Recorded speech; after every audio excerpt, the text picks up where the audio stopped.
We have there's essentially, for the most part, three conversations that happen on our team as you join us.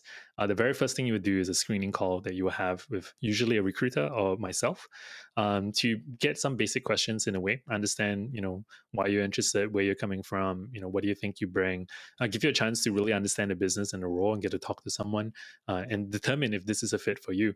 One of the things that we really emphasize throughout our interview process is that this is a two-way street. You get to know us and we get to know you as well. And it's as much as us picking you as you choosing us. And I think that mutual decision is so important for us and for you as well.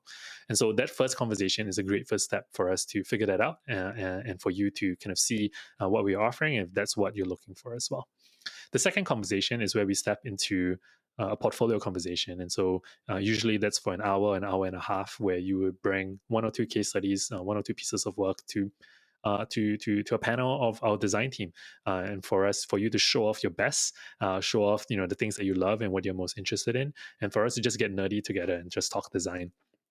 The third conversation is where you often meet potential future members that you get to work with, and that's where you get to meet project managers, developers, and folks like that who are likely going to be your future partners that you're going to be working with. And so that's often us making the best guess as to which of our functional teams or pods that you will be joining, and ensuring that you get some face time with those folks, and so that you get to decide if these are the people you love to work with or not as well.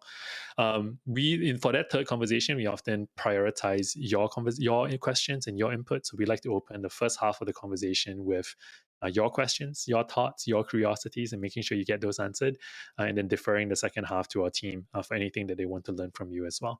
And then often from there, we'll be able to make a decision together for how we want to move forward. The interview process varies depending on role, depending on different seniorities and levels. There are slight variations here and there. In certain circumstances, we would have a whiteboard exercise if we find that necessary. But generally, we've made a decision to avoid doing that where possible, and just let your portfolio speak for itself in terms of what you love and what you bring, and opportunities for us to work together.